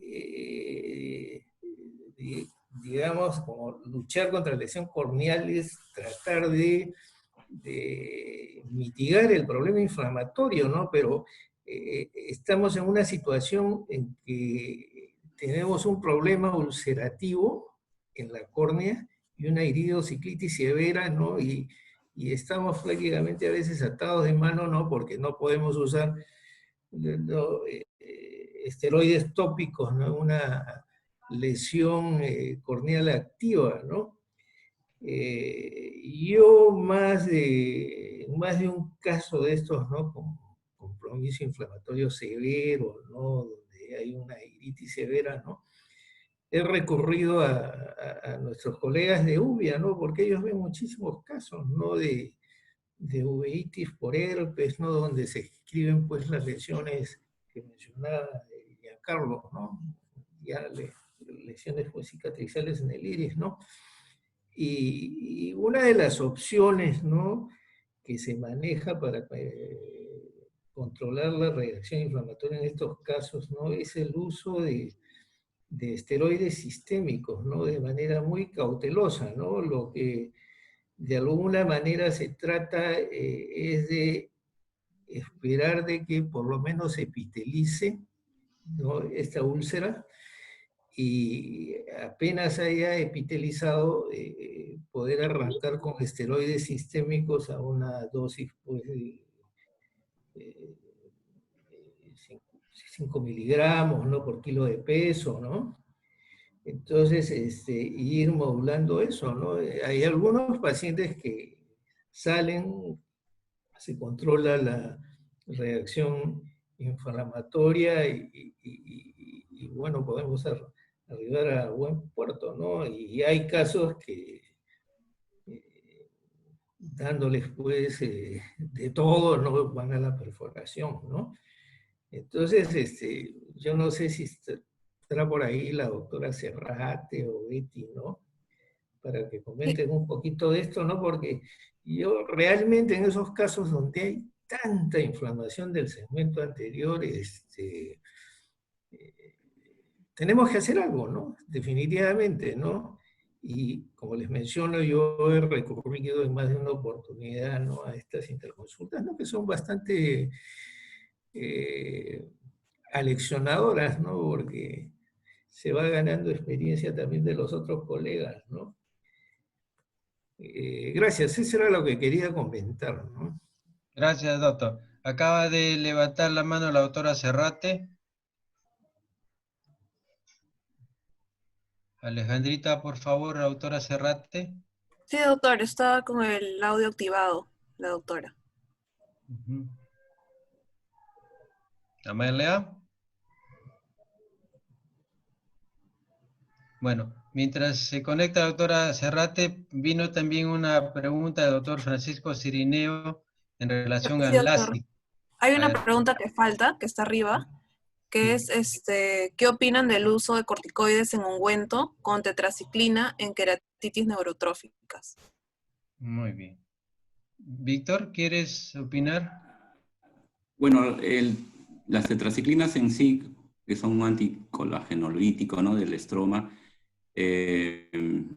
sobre todo cuando hay, recuerden siempre que en las neurotróficas de tipo, acá no hay lesión epitelial, ¿no? Entonces la superficie aparentemente está bien, es más es por resequedad, por falta de inervación corneal.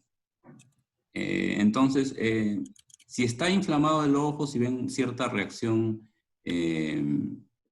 a nivel debajo de la superficie, cierta opacidad estromal, quizás una acción a nivel de la conjuntiva, también se puede usar a dosis bajas, ¿no? Pero siempre vigilando al paciente, ¿no?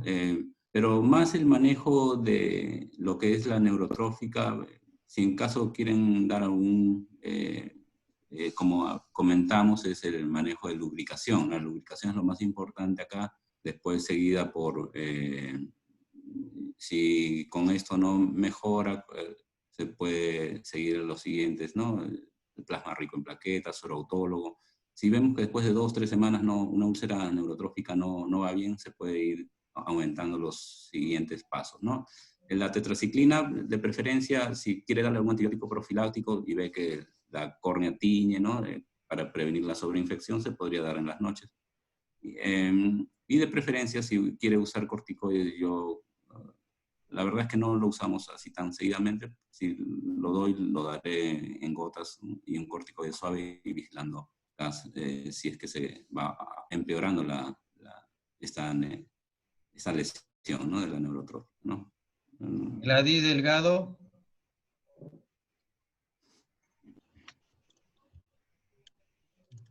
Bueno, el uso de, bueno, yo soy bien adicto, no a la pichicata, sino a la tetraciclina, ¿no? Muy adicto, me ayuda mucho. En primer lugar, yo siempre, en casos de blefaritis, por ejemplo, yo arranco con la combinación de oxitetraciclina con hidrocortisona, que es el terracorsol. ¿Ok? ¿Por qué lo uso así? Porque la oxitetraciclina irrita mucho y arde. ¿Ok?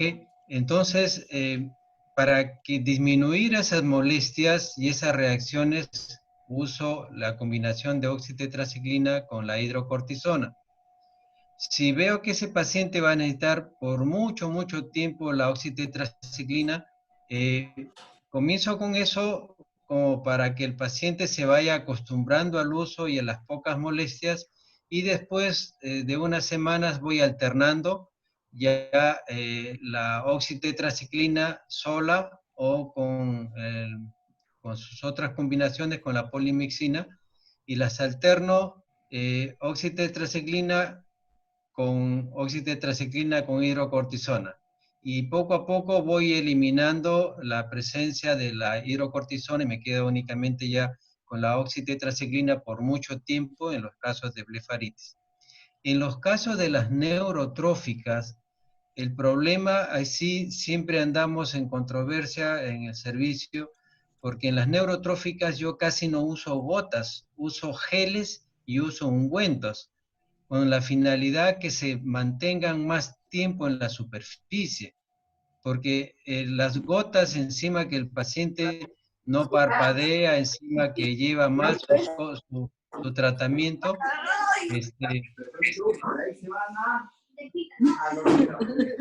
médica, tu micro, ya.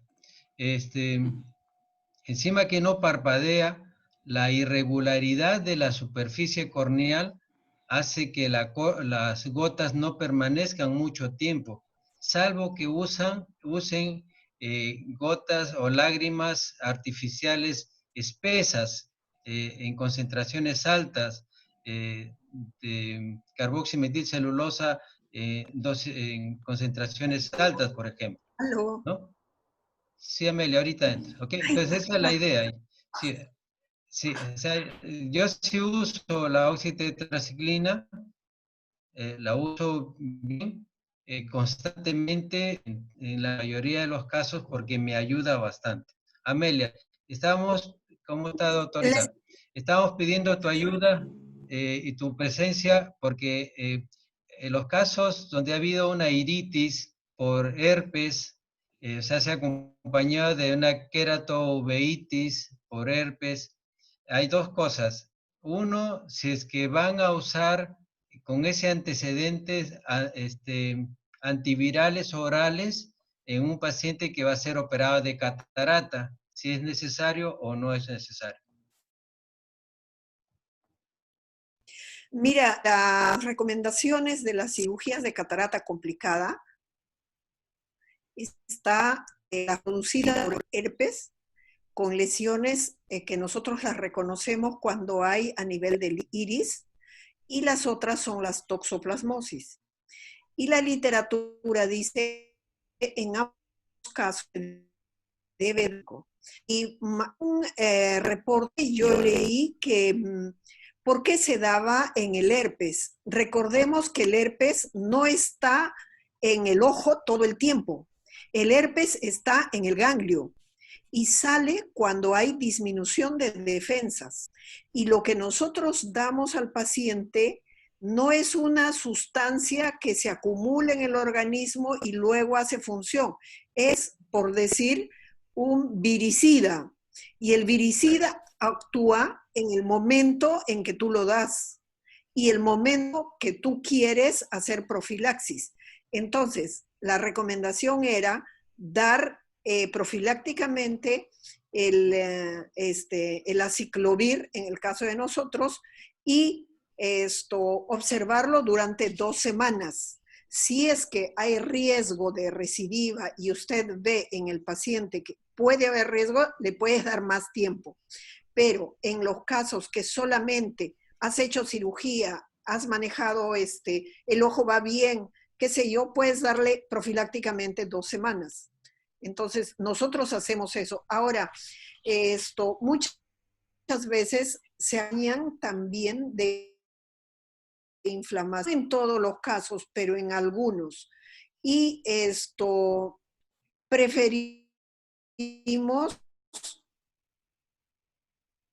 no tópicas, sino más bien, y no altas, apenas 20 miligramos, 15 miligramos, 10 miligramos, pero por un tiempo muy corto, para no usarlo por más de un mes y luego hacer una disminución progresiva, sino más bien un tratamiento por pocos días, 15 días, máximo 3 semanas, luego cortarlo y ya observar al paciente. Eso es lo que nosotros hacemos, ¿no? Gracias, Amelia. Muchas gracias. Entonces, recuerden, si ha habido una queratoveitis en los pacientes que va a ser operado, tiene que tener profilaxis. Si no, se viene la noche después. Hay mucho cuadro inflamatorio. Antes que se me pase, el doctor Francisco Cirineo dio una pregunta. Va a ser, Giancarlo, también quiero que la menciones. Está preguntando en relación al herpes y LASIK. ¿Se debe hacer LASIK? Creo que Víctor ha dado eso.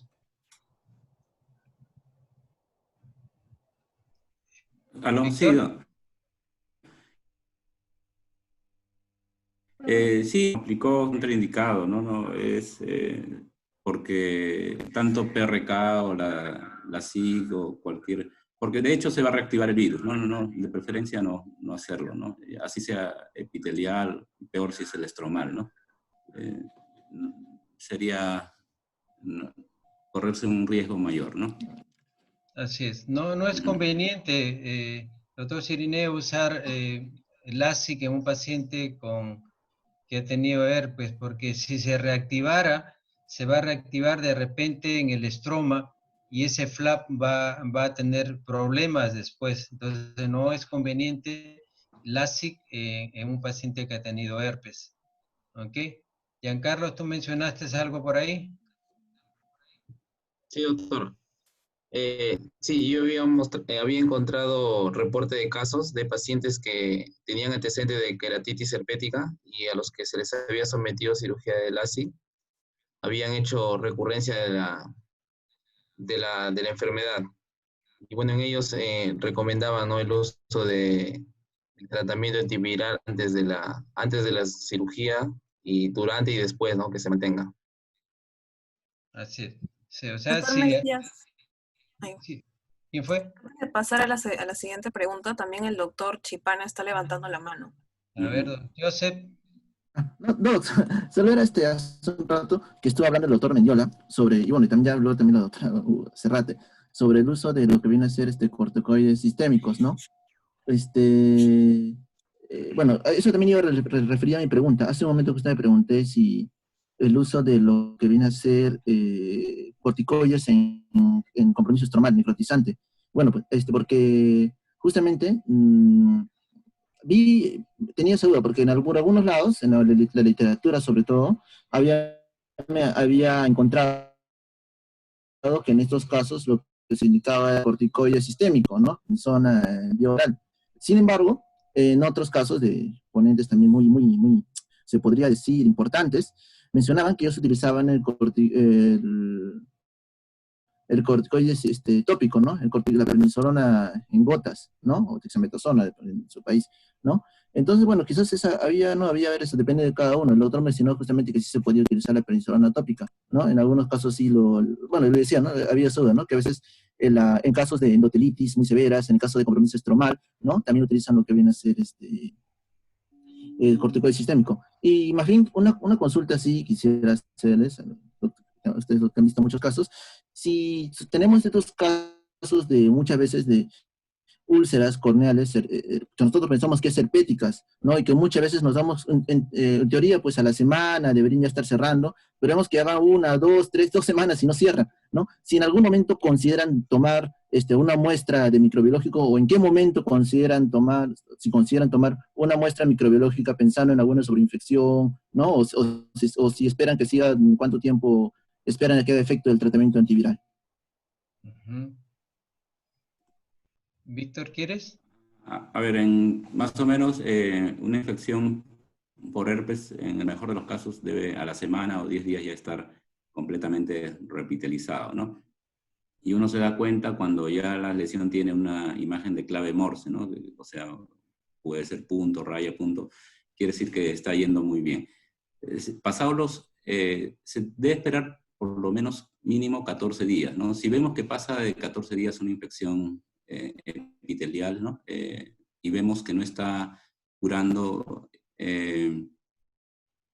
si vemos que hay a nivel de los bulbos terminales todavía la imagen, se podría tomar de ahí un raspado, ¿no? Y hacerle un cultivo de los bulbos terminales donde supuestamente está el virus replicándose, que puede dar la imagen patognomónica de SAN, ¿no?, que se ve en la patología.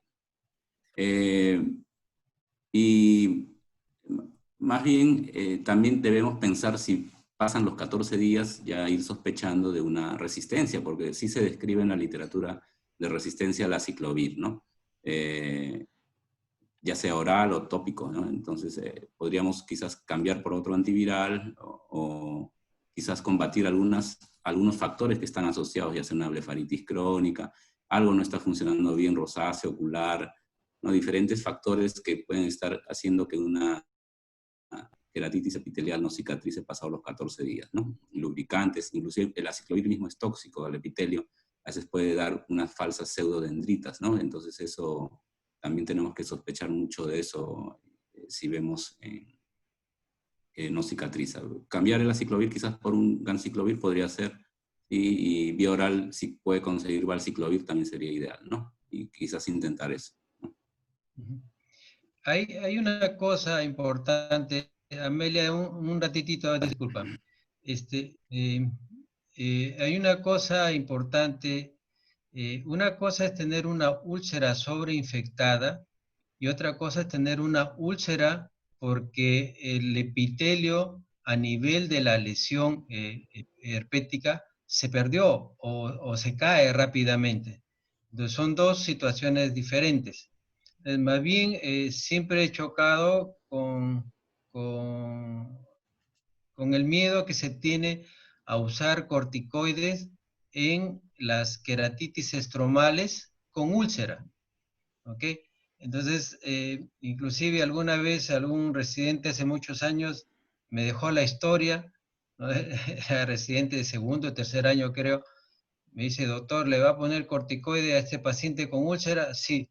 Entonces le dejo la historia y me voy, doctor, y me dejó la historia, ¿no? Me dejó la historia ahí del paciente para que sea mi responsabilidad usar corticoide en estos pacientes. Es estromal, si no usas corticoide no sale.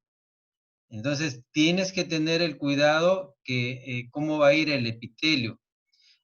Pero ese epitelio también está cayendo porque el proceso inflamatorio alteró la membrana basal del epitelio, por lo tanto el epitelio no se va a formar bien a ese nivel.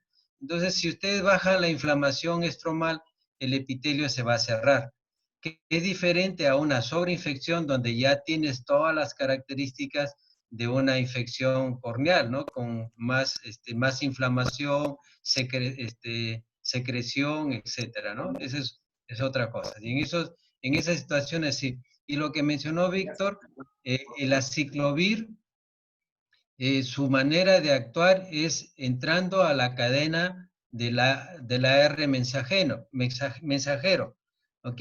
Se mete a la cadena y altera los eslabones y por eso que se malogra el herpes que pueda ir hacia adelante, mueren así. Pero eso mismo sucede en las células epiteliales, también se mete al ARN, también se mete a las cadenas y el epitelio comienza a crecer de una manera irregular. O sea, tenemos que ver quién es el problema herpético de fondo o es el tratamiento que estamos llevando. Amelia. Ahora cerrate. Sí, sí, ¿me escucha? Mira, Sí, sobre el diagnóstico yo quería comentar algo. Muchas veces cuando hay queratouveitis es muy difícil hacer el diagnóstico para nosotros como uveólogos. ¿Por qué? Porque no estás bien seguro si es por herpes o es de otra causa. Y a veces no hay atrofia de iris evidente o una lesión en la córnea. Yo he tenido muchos pacientes, recuerdo en 2 de ellos tenían uveitis recidivante. Lo que me ayudó es que era en un solo ojo, el iris lucía normal, pero comenzó a hacer hipertensión. Y ya con el glaucomatólogo llegamos a que había que ponerle una válvula. ¿Por qué? Porque era recidivante y porque hacía mucha presión. Entonces el ojo no se iba a ir por la uveitis, sino por la presión. Decidimos ponerle, pero en el momento o antes de la cirugía, tomé la muestra de humor acuoso para hacerle PCR. Con tanto gusto salió positivo. Entonces, definitivamente le dijimos al paciente, usted tiene un virus y usted tiene que hacer un tratamiento profiláctico. Era un señor como de 65, 66 años.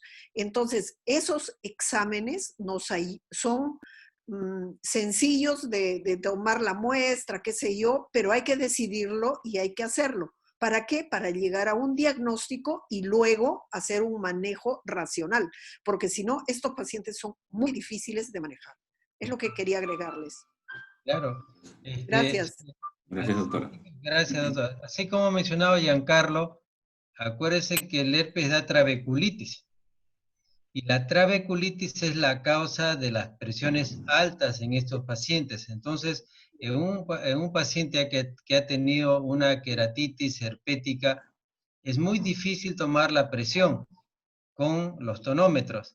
Entonces, tenemos que acostumbrarnos a deprimir con nuestro dedo y el párpado, acostumbrar a deprimir un poco la córnea para darnos una idea cómo va esa presión. Ya hemos tenido varios pacientes que hemos hecho trasplante de córnea por un leucoma casi total por herpes, y con todos los tratamientos, la profilaxis, etcétera, etcétera, etcétera, una córnea preciosa, encantadora, y el paciente no veía. ¿Qué pasó? A verle el fondo de ojo y había hecho cuadros de presiones altas y el nervio óptico estaba en 1. Entonces, todo lo que nos matamos para que esa córnea vaya bonito y terminamos con un glaucoma que había comprometido todo el nervio óptico. O sea que en todo paciente que tiene herpes, hagamos eso, esa costumbre de apretar la córnea o tratar de deprimir la córnea con nuestro dedo y el párpado superior. Cuando la córnea se deprime fácil es porque la presión está buena. Cuando ustedes quieren deprimir la córnea y se va con todo y el ojo para atrás, es porque están con una presión en el techo. Así que hay que tener cuidado en ese sentido. ¿Alguna otra pregunta, Alejandra? Sí, doctor, hay una pregunta del doctor Ruiz. Dice, ¿cómo manejar la neovascularización corneal en queratitis herpética a repetición? Muy bien. ¿Quién opina? A ver, yo voy opinando mientras que los demás también me ayudan. Tenemos que pensar que la vascularización corneal, tenemos que ver si es de base o es refleja, como el maestro Siberio nos enseñaba. Era una vascularización de apoyo o una vascularización incendiaria, así le llamaba. O eran bomberos los vasos o eran incendiarios los vasos. En una queratitis estromal intersticial, o sea, están atacando y se necesita un tratamiento tenso para esa actividad corticoides. Los bomberos entran a cuidar la córnea porque ya no puede defenderse. En esos casos tenemos que ver, ¿estamos ante un bombero o ante un incendiario? Si estamos ante un incendiario, tenemos que cortarlo como sea esos vasos. Y cuando está un bombero, solamente hay que tratar de bajar el proceso inflamatorio y los vasos se van a quedar tranquilos. Inclusive van a llegar a ser exangües.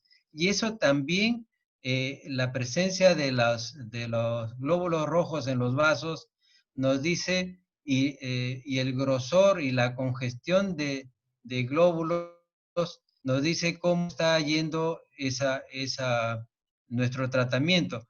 Si que comenzamos con un vaso grueso y se va adelgazando, va bajando la cantidad de glóbulos, significa que nuestro tratamiento está bien.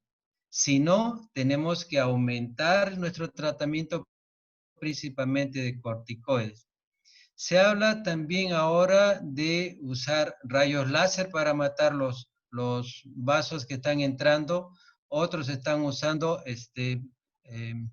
lo que usan los retinólogos, ¿cómo se llama? Avastin. El Avastin, ¿no? También usan Avastin alrededor de la zona de ingreso de los vasos a nivel conjuntival. Otros mencionan que pueden poner dentro de la córnea. Entonces, yo todavía sigo con la antigüedad de saber en qué estoy. Si estoy con un incendiario o estoy con un bombero. Al bombero lo trato con cariño, no le hago nada. Al incendiario sí me voy con todo, ¿no? ¿Qué dices, Carmen? ¿Qué dices, Joseph? Bueno, lo que puedo decir sobre eso, doctor, es que depende mucho de qué fase de, como usted dice, ¿no? De qué fase de la infección estamos hablando, ¿no?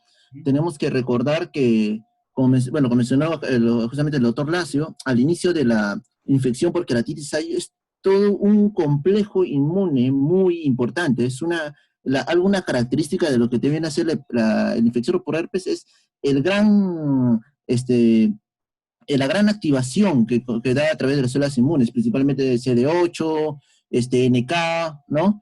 Esto lo que lleva es a una producción de muchas, se llaman citoquinas, que van a inflamar la córnea, y dentro de estas, que son muy importantes, bueno, para no explayarnos muchos nombres, ¿no? Que ya seguro se va a mencionar, que son interleuquina 6, interleuquina, ¿no? Entonces, esto de acá va a producir también algo que se llama muy importante, que hemos escuchado, que es el VEGF, ¿no? Este VEGF también está en la córnea, está en la zona sobre todo limbar. Esto de acá siempre hay un balance, ¿no? Entonces, entre angiogenéticos y antiangiogenéticos.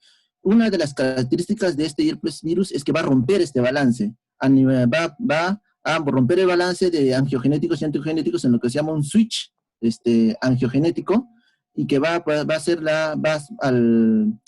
haber esta sobreproducción de hormonas, de citoquinas angiogenéticas, va a producir esta infiltración de vasos. Ahora, ¿a qué viene esto? Si estamos en la fase inicial, ¿a qué viene esto? Si estamos en la fase inicial, si sabemos esto, entonces, ¿qué está causando esta angiogénesis? Las citoquinas proangiogenéticas. Entonces, ¿qué tenemos que dar? Corticoides. Estos corticoides, especialmente lo que van a hacer, van a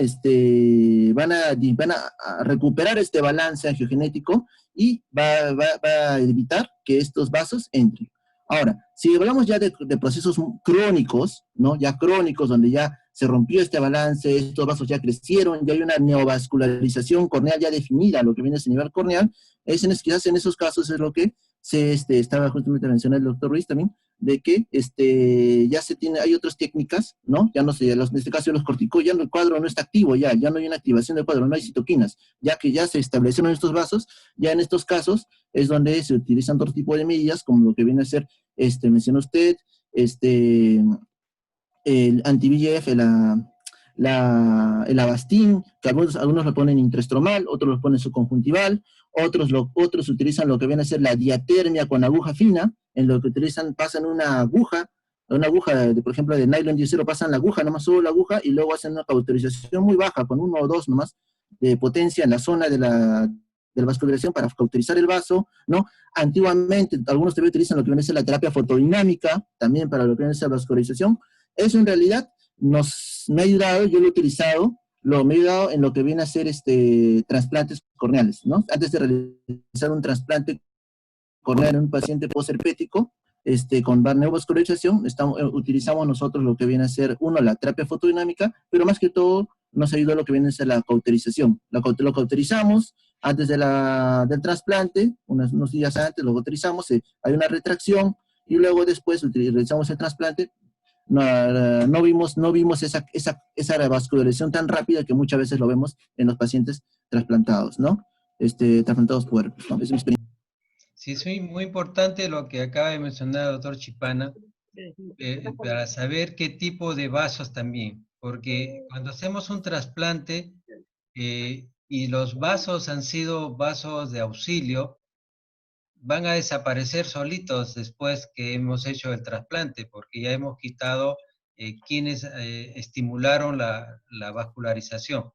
Pero si entramos en caliente en un paciente con mucha inflamación, esos vasos van a atacar la córnea, van a vascularizar más rápidamente la nueva córnea y vienen los problemas de rechazo, ¿no? Alejandra. Buenas noches, doctor Mesías. ¿Podría hablar? Solita tú, porque estoy escuchando a tu niña también.